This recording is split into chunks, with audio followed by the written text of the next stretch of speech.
সেদিন আমার চাচাতো ভাই আমাকে ৫০০ টাকার একটি নোট দেখিয়ে বলল, লিজা, এই ৫০০ টাকা আমি তোমাকে দিয়ে দিব, তুমি যদি আমার সাথে একটি কাজ করো। আমি বললাম, কি কাজ ভাইয়া? ভাইয়া বলল, ওই যে গুদাম ঘরটা দেখছ, ওই গুদাম ঘরে একদিন সন্ধ্যার পর আমাকে একটু সময় দিতে হবে। আমি বললাম, ভাইয়া, ওইখানে কি কাজ করতে হবে আমাকে? ভাইয়া আমাকে বলল, কি কাজ তা ওইখানে গেলেই বুঝতে পারবে। এরপর আমি ভাইয়ের কথামতো একদিন সন্ধ্যার পর গুদাম ঘরে গেলাম। গুদাম ঘরে যাওয়ার পর ভাইয়া আমার সাথে যা করল তা শুনলে তোমাদের পানি চলে আসবে। তাহলে বন্ধুরা, আর কথা না বাড়িয়ে চলুন গল্পটি শুরু করি। তবে গল্পটি শুরু করার আগে তোমাদের কাছে আমার বিশেষ অনুরোধ, তোমরা অবশ্যই আমার সামিয়া ব্লগ চ্যানেলটি সাবস্ক্রাইব করে পাশে থাকা বেল বাটনটি অন করে করবে, কারণ তোমাদের জন্য রাত জেগে অনেক কষ্ট করে আমি ভিডিও তৈরি করি। প্রথমে বলে নেই, আমার পুরো নাম হচ্ছে নসীন আক্তার লিজা, তবে পরিবারের সবাই আমাকে লিজা বলে ডাকে। আমার বর্তমান বয়স ২২ বছর। কিন্তু আমি তোমাদেরকে এখন যে গল্পটি বলবো সেটি যখন আমার বয়স ছিল তখন আনুমানিক ১২ কি ১৩ বছর। আমার ভাইয়ের নাম রাসেল। সে আমার আপন ভাই না, চাচাতো ভাই হয় সম্পর্কে। বয়সে আমার থেকে ৩-৪ বছরের বড় হবে। রাসেল ভাই আমাকে ছোটবেলা থেকেই খুব আদর করত। আমাকে চিপস, বিস্কিট, লজেন্স আরও অনেক জিনিস কিনে দিত। আমিও ভাইয়াকে খুব ভালোবাসতাম।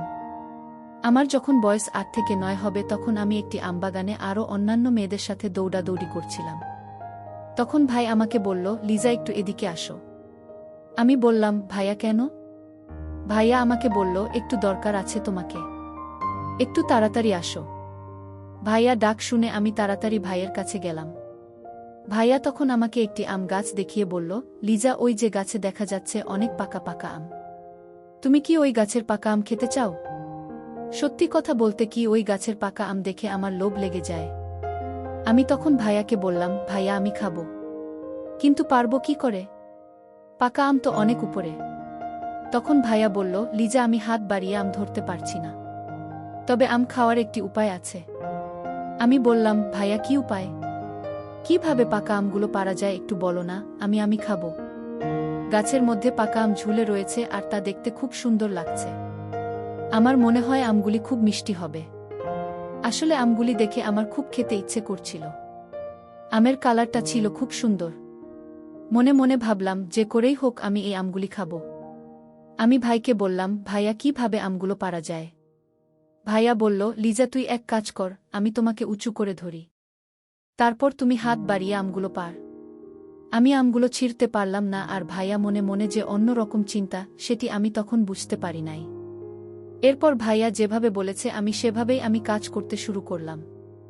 এক পর্যায়ে আমরা অনেকগুলো আম পাড়তে সক্ষম হলাম। পাকা আমগুলো পাড়ার পর সেখানে আমরা পেট ভরে খেলাম।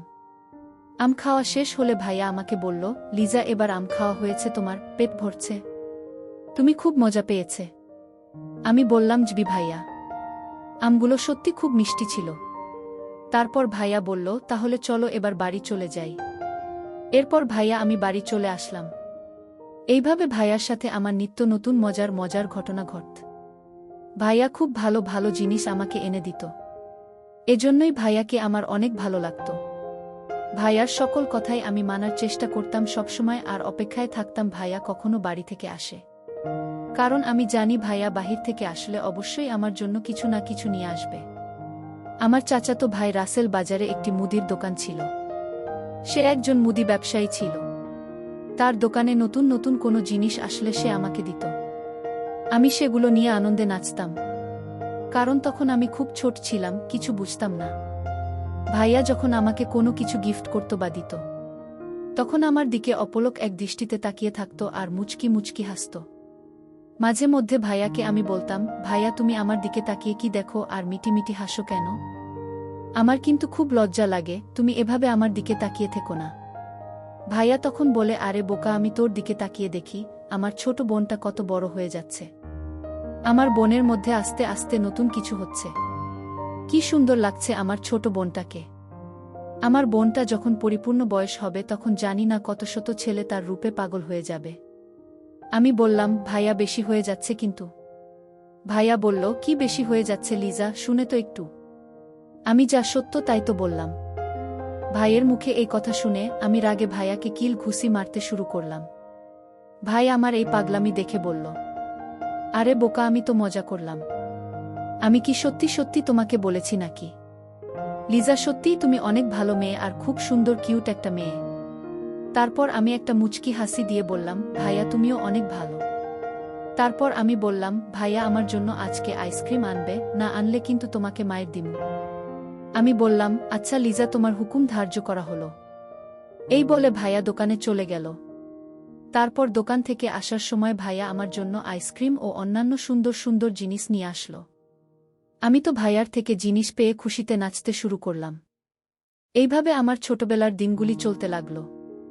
যখন আমার আনুমানিক 12 কি 13 বছর হবে, তখন একদিন ভাইয়া আমাকে 500 টাকার একটি নোট দেখিয়ে বলল, লিজা, তুমি যদি আমার একটি কথা রাখো, তাহলে এই 500 টাকা আমি তোমাকে দিয়ে দিব।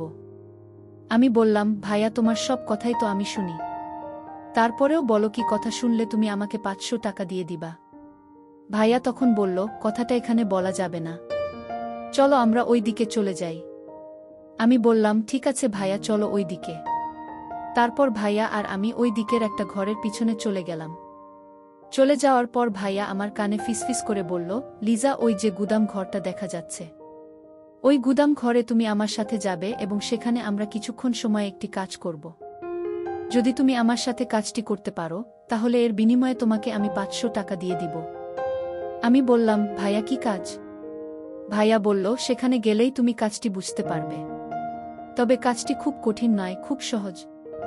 আমি বললাম, ভাইয়া যদি কাজটি সহজ হয় তাহলে আমি করতে রাজি আছি। এদিকে আমাদের বাড়িতে খুব একটা মানুষ নেই, আমাদের বাড়িটা সবসময় নীরবে থাকত, আর তাছাড়া সন্ধেবেলা আমাদের বাড়ি একেবারে নীরব থাকত। তারপর ভাইয়া আমাকে বলল, কি লিজা, আমার কথায় তুমি রাজি আছো তো? ভাইয়া, তোমার কথায় কি আমি রাজি না হয়ে পারি? তবে ভাইয়া, সেখানে আমরা কি কাজ করব?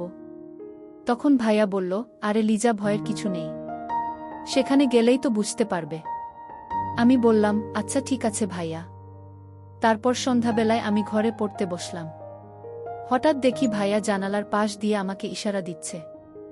আমি ভাইয়ার ইশারা পেয়ে ভাইয়ের কাছে চলে আসলাম। ভাইয়া আমাকে নিয়ে সোজা গুদাম ঘরে চলে গেল। গুদাম ঘরে আমি এসে পুরো অবাক হয়ে গেলাম। আমি সেখানে এসে দেখি গুদাম ঘরের ভিতরের চারদিকে ফুল দিয়ে সাজানো, আর মাঝখানে একটা চৌকি ছিল। এই চৌকিতে অনেকগুলো ফল কেটে সুন্দর করে সাজিয়ে রেখেছে। আমি বললাম, ভাইয়া, এসব দিয়ে তুমি গুদাম ঘরে কি করবে, আর আমি বা এখানে কি করব? তখন ভাইয়া আমাকে বলল, একটু অপেক্ষা করো, তাহলে তুমি সবই বুঝতে পারবে। তারপর আমি বললাম, আচ্ছা ঠিক আছে ভাইয়া। তারপর ভাই আমাকে বলল, লিজা, আমি তোমাকে একটা কথা বলবো, আর এই কথাটা 7 বার বলে এই ফলগুলোর উপর একটি ফু দিবা। তারপর তুমি আমাকে এই ফলগুলি খাইয়ে দেবে, কিন্তু মাঝখানের ফলটা যে দেখছো, এই ফলটা আমি তোমাকে খাইয়ে দিব। কিন্তু একটা শর্ত হলো, এই ফলটি খাওয়ার পর বীজগুলো তুমি আমাকে দিয়ে দিবে। আমি বললাম, ঠিক আছে ভাইয়া।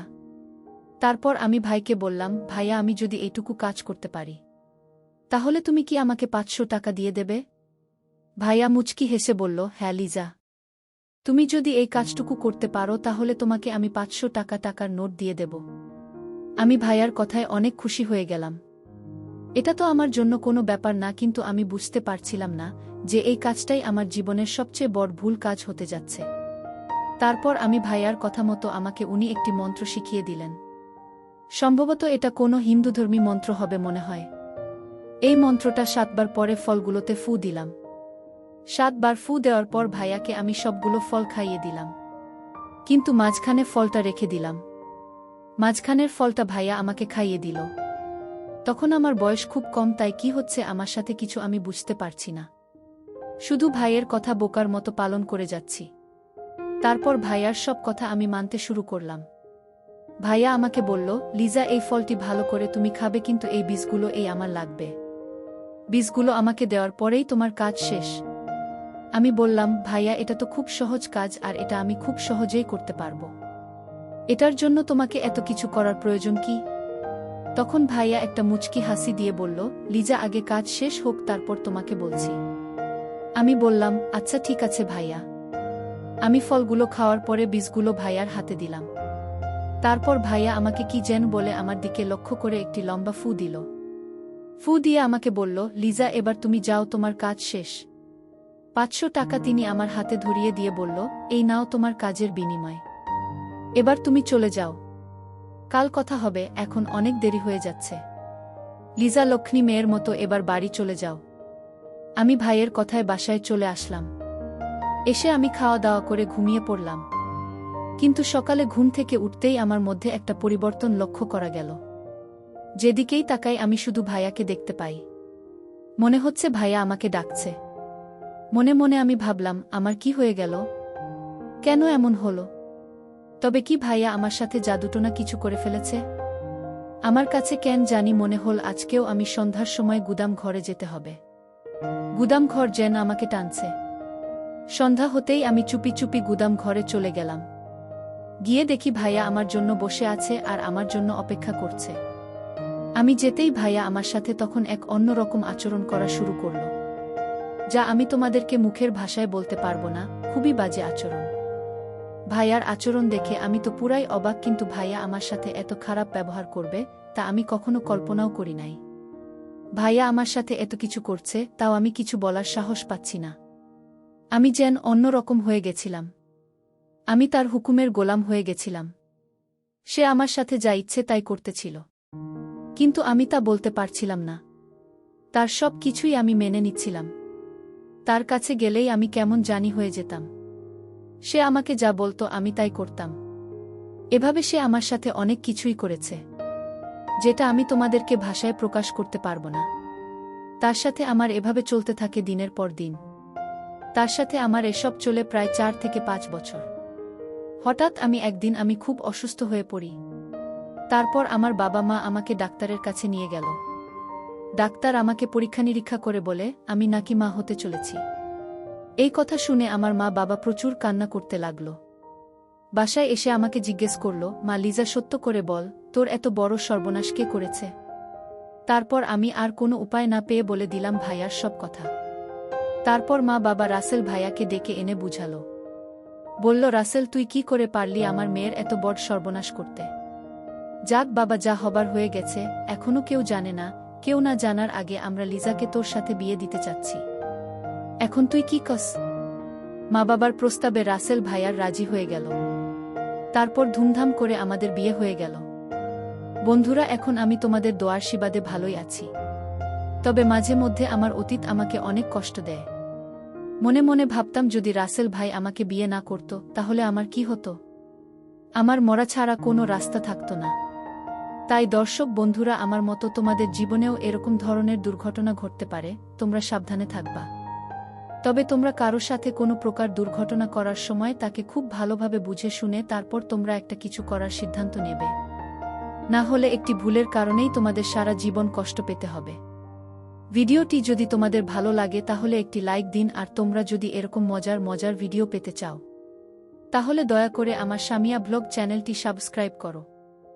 সবশেষে তোমাদের সুস্বাস্থ্য কামনা করি, আর ভিডিওটি দেখার জন্য তোমাদের সকলকে অসংখ্য ধন্যবাদ।